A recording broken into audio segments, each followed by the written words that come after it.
8 books, but the one that we're talking about today is a Norwegian one. It's coming in English soon. The Yale University Press is going to publish it, and it's called Henrik Ibsen, The Man and the Mask. And 700 pages, just a small little book that one can skim through quickly. Well, that's the one volume edition, because it was originally 2 big fat volumes, but to get that translated it's difficult with this non-fiction. So I reduced it to 1 volume, and it's better, as it always is when you reduce your text. It's just a tip. Or revise it. I think the more often you go through a text. Of course. Yeah. I thought today that we would speak about Ibsen, the man in the mask, as you say, the myths about him, because there are a lot of myths about Ibsen and his struggle in the beginning to make a name, and the many authors and critics that have written about Ibsen's family history. They've written about the economic troubles that his family went through and their fall from grace, and his father lost a lot of money. His business went, he went bankrupt, and Ibsen had to start working, had to leave school, and he had to start working at the age of 15 as a compounder in a pharmacy. And he became the father of an illegitimate baby when he was 18, and he couldn't pay for child support, so he was threatened with prison and hard labor. And he didn't quite manage the role of a theatre director. He faced a lot of trouble until 1863. It was only when he went to Italy the year after that he was successful as a dramatist, even though he'd been writing quite a few plays. And Brand and Peer Gynt were then considered world literature. But the problems, you say, were not just Norway and Norwegians. The problems were also, the problem was Ibsen himself. Yes, I think maybe one original aspect of my biography is that I try to explain Ibsen's greatness also by pointing out his weaknesses and his ability to turn his weakness into something, to a quality. So I don't know if there's any Indian parallels, but in Norway, Ibsen is kind of embodying the myth of the artist, and the myth of the artist is that you start out as diamond in the rough, and everybody is against you, and you have to deal with poverty and the shame of your father's fall, which is in Ibsen's case, and you rise to great heights, struggle against all odds. So this is a myth that has been attached to Ibsen very strongly. And the reason I call it the man and the mask, you could also say the man and the myth, is that I think that myth is false, but it's also true, because myth creates its own reality. In Ibsen's lifespan, because he became a writer that became a superstar in his own lifetime, not just famous, but a superstar at the end of the 19th century, in the beginning of modern celebrity, with the modern media, like Sarah Bernard and Eleanor Duse and the big theatre names. He was the first, because he brought with him the he was born in 1828, so he's a child of romanticism, and he combined it with modern media strategy. So he's a mixture of the 19th century, the beginning and the end of it. So he really calculated. He had strategies for how his persona and his image, to say it more popular, should be perceived, and the works and the image met together. And in this myth that he created, with good help from his audience, of course, because they love this and they confirmed it, and he would use the myth in this place. So in the question of reception, it's impossible to say that, like one have done for a couple of decades, stick to text only. Well, you could do it, of course, but it's a more rich approach, I think, if you encompass the reception of the man and the myth. It all blends together. So, as you say, an important part of that myth is that his childhood he was suffering from the shame of his father's bankruptcy, and that he came from no resources, which is strange because you should think that a very clever person come from resources, which of course he did. But you want to believe this, and also his personality, because he was not a very nice man. He did have personal problems dealing with people. So, but at that time in Norway, Norway was a colony. I don't know if you know that. Sweden and Denmark were imperialists, but Norway was a colony. So there are parallels, I think, to the post-colonial literature elsewhere in the world. He represents, in a way, the force of a post-colonial writer in the 19th century Scandinavia. I don't take for granted that people would know that. But anyway, he would reproduce this myth, and the audience would have it, and with great success. But he also one thing that he was socially inept, and he didn't manage to function in Norwegian society, and he actually was much happier when he moved abroad. But even when he was in Norway, he was very young when he started producing his own plays, directing and producing his own plays, and became in charge of theatres in Oslo. Christiania was the old name of Oslo, as well as in Bergen. So he actually did have opportunities. Oh yes, he wasn't doing that bad as they say. He was doing quite well.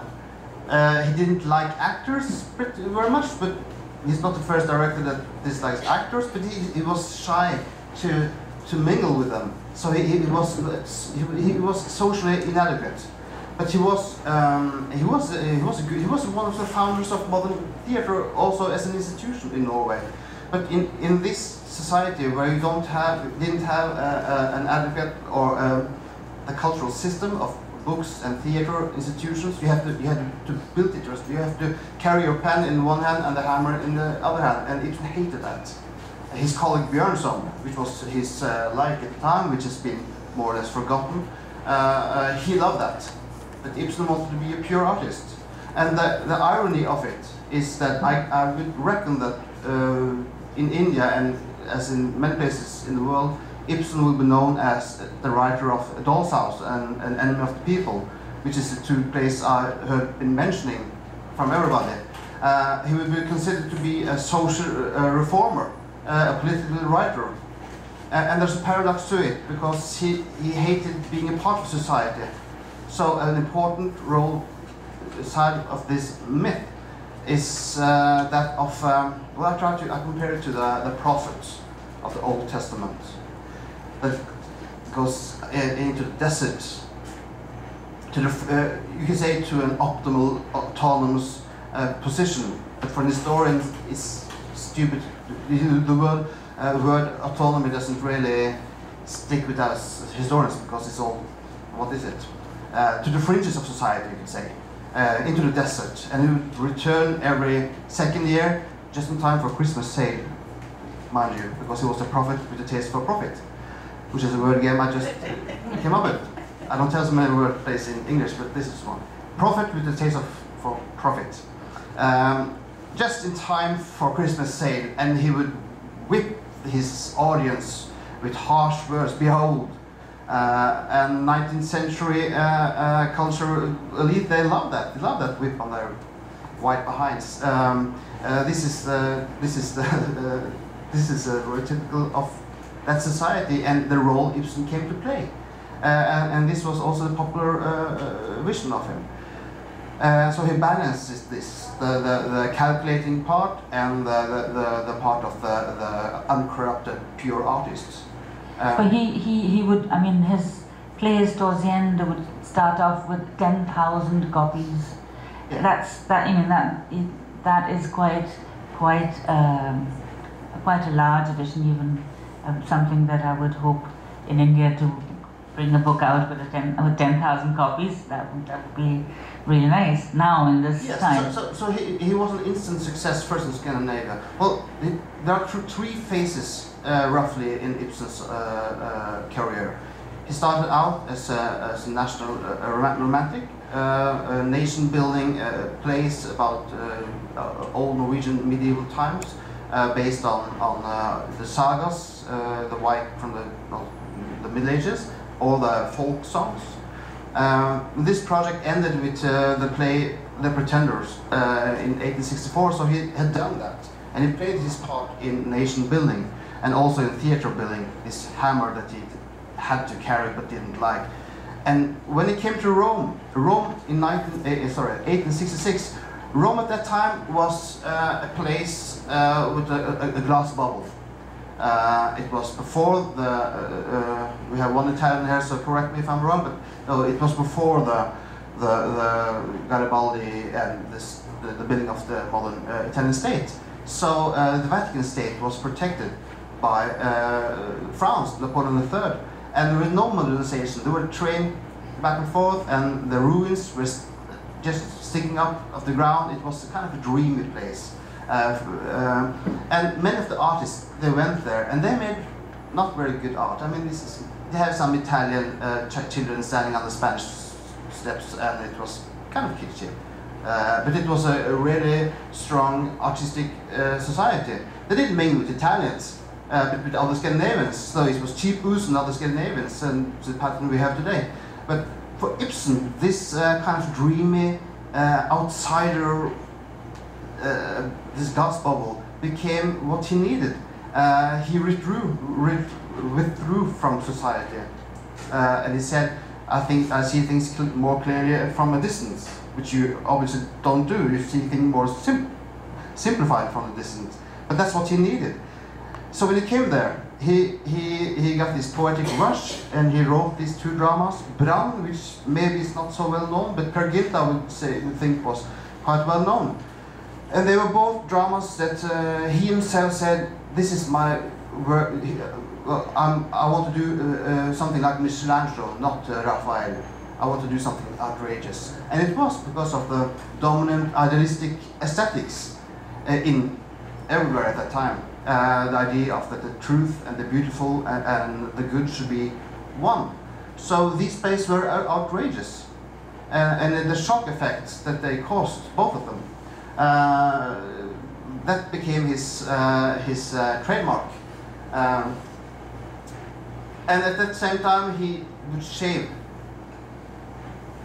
because he had a full beard, and I use this as a symbol of his the young Ibsen protecting himself from the world. And he would, at that point where he got that success, he would shave this famous half beard, and in a way taking control of his persona, his appearance. He would even change his handwriting. And from that moment, and he quit drinking, because that was a big part of his down. It was self-inflicted. He drank and before, but then he got sober and he changed himself, and he took control of nearly everything. It's very, for a biographer, it's very difficult because he's so seducing. So it's a danger that I'm being caught up with this. I'm become a marionette in his hands, because he really had a control, and it was a commercial and an artistic success. And from that point, he would release a play every second year, like a clock or a calendar, and he would get kind of an agreement with the audience that Christmas time next year or in 2 years you're in for a shock, and it worked near every time. And he wrote 12 plays, which were, Brann and Per Gynt were poems in a way, and then he wrote a series of 12 plays that were different, that were prose plays. Yes. So I've mentioned the first phase, which was the National Romantic, but then you have the idea dramas, which is in between. But then came the contemporary dramas, the 12 dramas, well, the 8 dramas, because in the 1870s and 80s. And then in the late 1880s, from the Wild Duck and on, he would turn to a more inward, symbolistic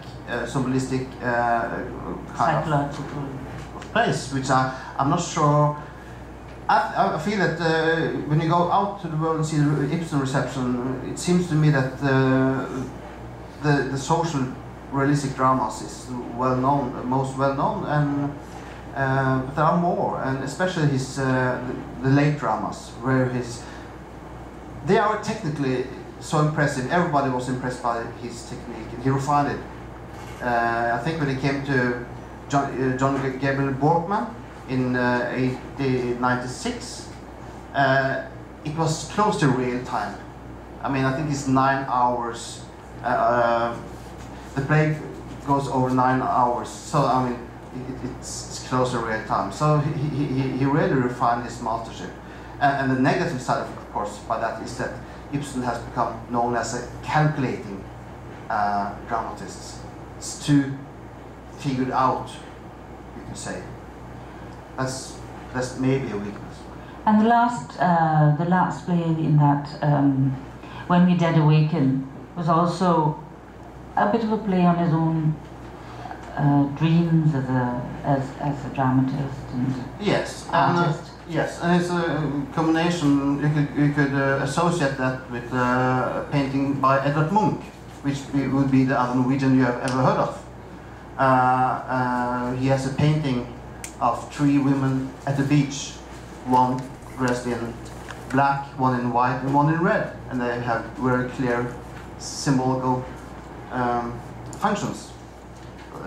Love, lust, red, grief, sorrow, black, and the bright white woman. And Ibsen uses this. He has seen the picture, and Munch was very proud, of course. So they are very stylized. And he's an old man at that time, and in the last play he really incorporates his own myth. It's all about men old men achieving greatness and facing the price that you have to pay when you choose your work or the art or money or whatever before life and love. Sacrificing the women. Sacrificing the women, and of course people, the old historical biographical school would interpret these plays very biographical, and this is conceived to be very naive. But if you, I wouldn't say no. You have to read these plays, of course, as texts. But he profited on playing on this biographical role, and you can see that in the reception of the plays. You write about the women that he, that he was involved with later. You call them princesses, right? And well, you don't have patience with writers who say that there was a sort of spiritual connection with these women. Well, that's what I would call a naive biographical method. An old, successful man likes a young, beautiful woman. This is not a mystery. We have to go from work to life can be very naive. If you say that, oh, Per Gynts' father, Jon Gynt, is based on Ibsen's father, what do you get out of that? Not very much. Doesn't say very much about the character. Doesn't say very much about his father, because it's his art. It's simple. But the biographical tradition has been quite naive, and also with this Emilie Bardach, which was this upper class woman he met in Gossensoff, at the holiday place. And she was, of course, obsessed with him. And she wrote diaries and spent the rest of her life rewriting this diary. So then you have the sources. So because you have the sources, you have the story. So in the Ibsen tradition, she has become very important. But that's just because you have her words. You don't have his. And this is always a danger with biographies. You follow the sources. If you have the sources, it's important. But it's not. I think we're running out of time, so... Oh, sorry, we are running out of time. Yes. Can I ask you now? Ask me. Well, you know, Ivo and I are both half Norwegian, half Indian. he's grown up in Norway, I've grown up in India. So we both work with Ibsen. So there's a very small community of half Norwegian, half Indians. We're exclusive, really. Yes. Yeah. So you have a very exclusive panel here today. Community Yes. of Norwegian, Indian, Goan experts. Yes, and Ibsen. Rare. Yes, it's very small. Yes. Well, I know that because I follow Ibsen in his lifetime. I encompass the traditions of reading his text, but not really the reception. This would be too much. I know because from the late 1980s, I would say 1880s, he would break through in England, Germany, and there would be different Ibsen reception, of course, in different countries. So in Germany, his provincialism would be something good, because Germans love Norway because they think it's kind of a pre-kapitalistischer idyll, some kind of former, because they like the Völkische and everything. In England, the provincial was seen as something strange, depressing. They said Ibsen never made it in England, except from the George Bernard Shaw and the socialists. But when you go outside Europe, I don't know very much, but you do. So Ibsen in India, because Astrid has been translating, is in progress of translating Ibsen's plays into Hindi. Yeah. So a few words about that.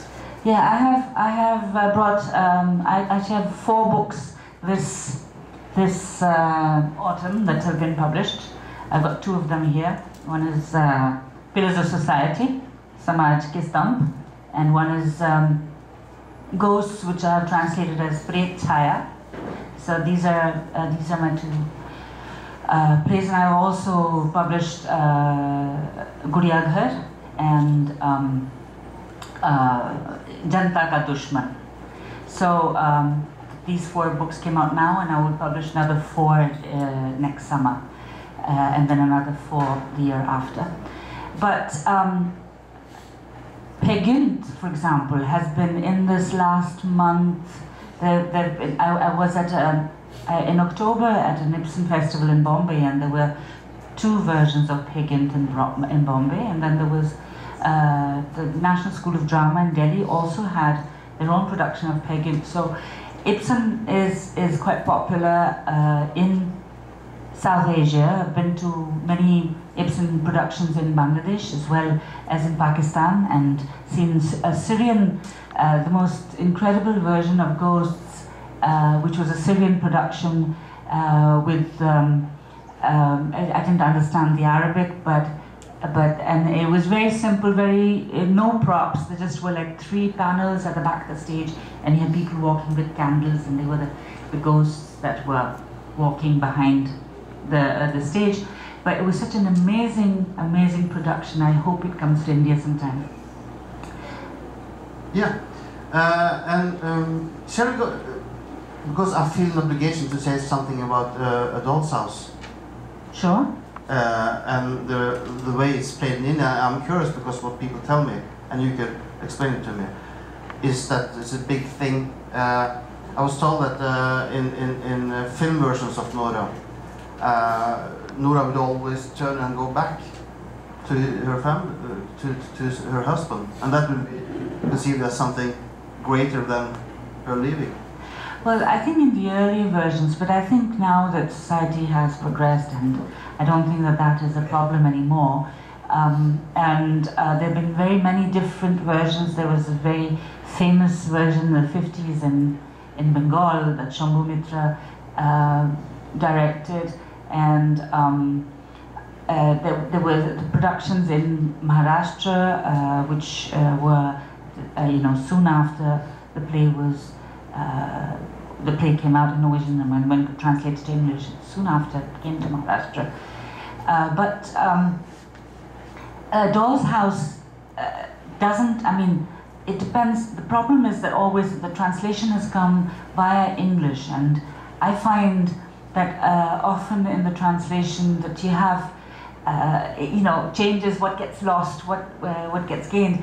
You have the changes also because a major problem is that in English you don't have a differentiation of singular and plural in you. You don't You don't say tu, tu, and ap, you say just you. And so when things get translated from Norwegian or other languages which have that distinction into English, then you've lost that. And then, so when you translate it to Hindi, the translator just guesses and puts in, you know, oh, this is a situation where it should be like this, and this is a situation where it should be like that.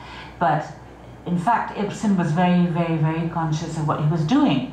And so in A Doll's House, you have a relationship between Nora and Dr. Rank, and they always, Dr. Rank is a family friend, he's a very good friend of Nora's husband, but he and Nora flirt, but they always say D to each other, which is up.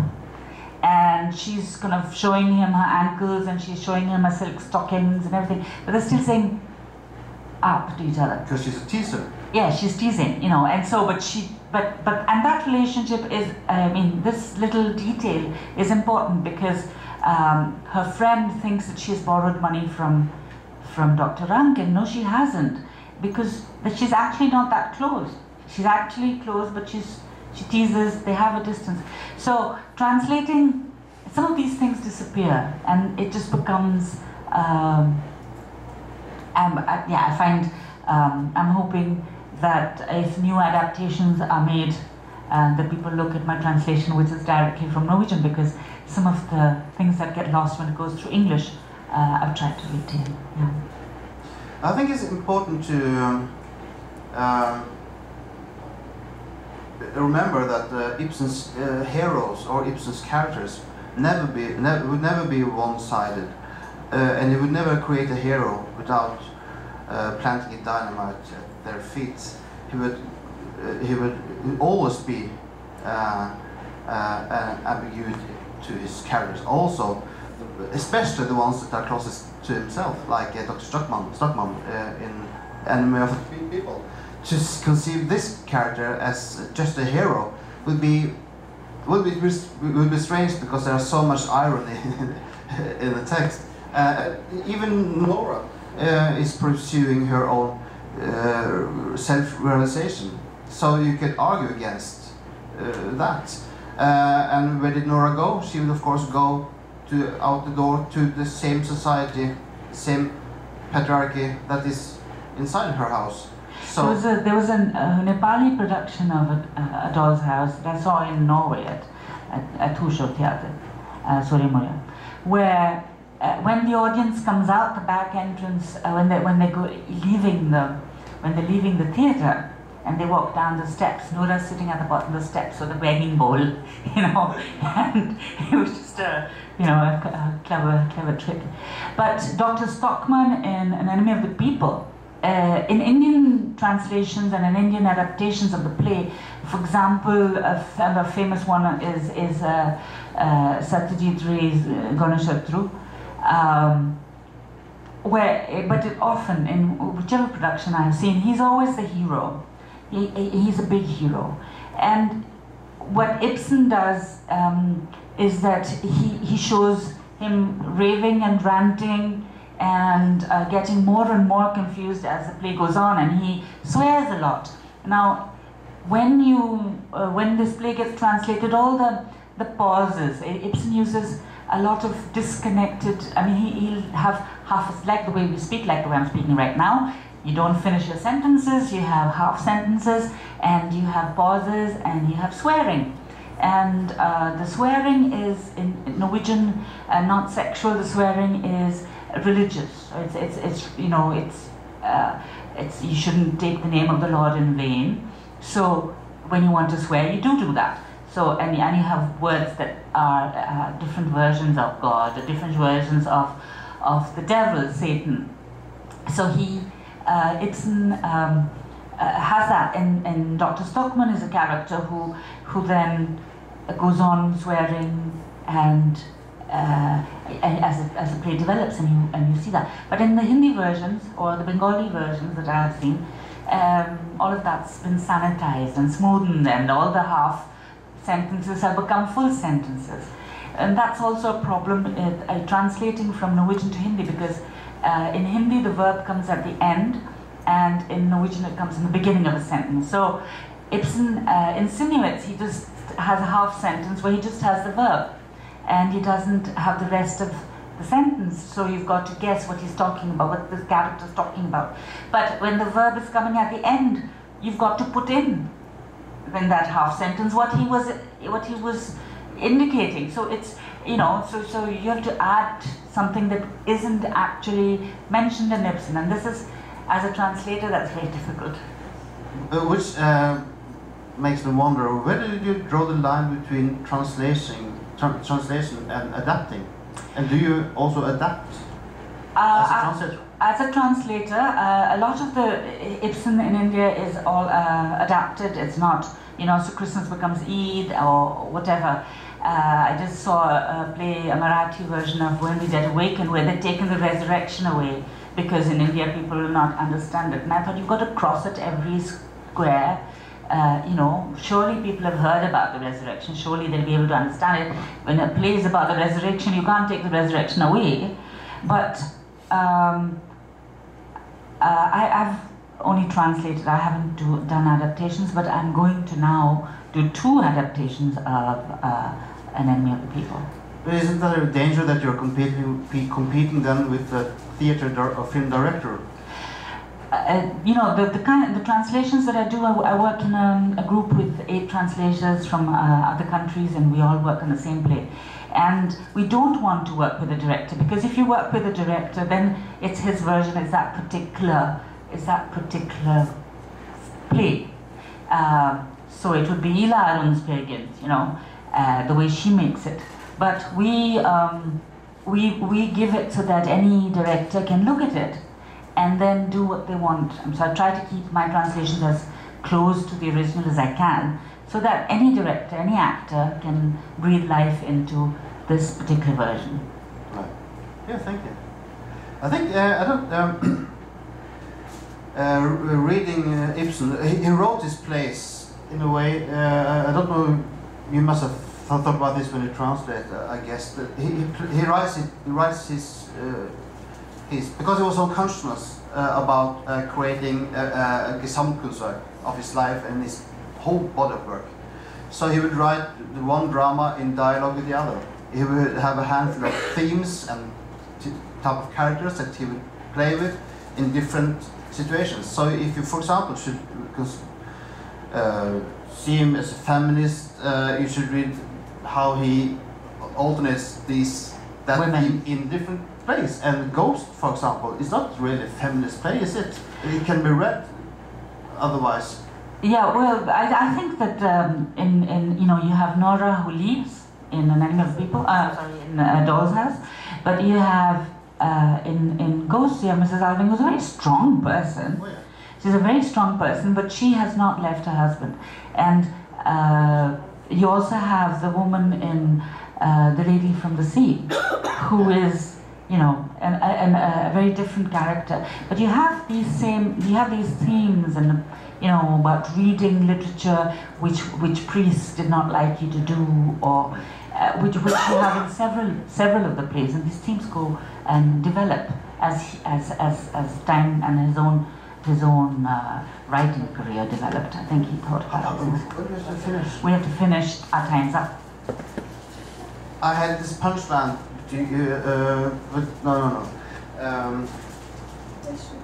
Can I have 2 minutes? I just want to mention my favorite play, which is The Lady from the Sea, because it's completely different. It's the opposite of The Doll's House, the opposite of The Wild Duck, because the lady, the man, because everybody talks about Ibsen's women, with good reason, because most of the men are jerks. Maybe most men are. And the marriage you have in The Lady from the Sea, which is often considered as a weak play because it ends in harmony, which is very unlike Ibsen. It's this lady, Elida, she longs away from this safe life with her little bit boring husband. And there's this stranger she expects him to come to pick her up, to take her away. And one day she comes, this man comes, and the reaction of the husband is, okay, if you have to, you must leave me. and then she walks and she turns, and she says, "This is what I needed to hear, so I stay." And then the play ends with them sitting down and talk. I mean, like man and husband, and they talk, and that's the small love, and it's extremely everyday, and it reflects a belief in language being possible, communication being possible, whereas The Wild Duck and many other plays shows skepticism towards language. The man doesn't believe really that you can reach another person, so they make the other characters in their personal play, like in The Wild Duck. But this play, The Lady from the Sea, is a different Ibsen, and shows possibility in a small way of a man and woman just simply talking to each other and asking each other, how do you feel? And that's also, if you look at A Doll's House, that's what Nora's complaint is, that we never sit down and we never talk. And you know, we never will, and if we do, then it'll be the most wonderful thing, wondrous thing. That's the most wonderful thing. Yeah, that we could sit down, but we can't sit down and talk. So this, The Lady from the Sea, it takes up that theme, and then it sits them down and has them talking. Thank you very much for coming. Thank you.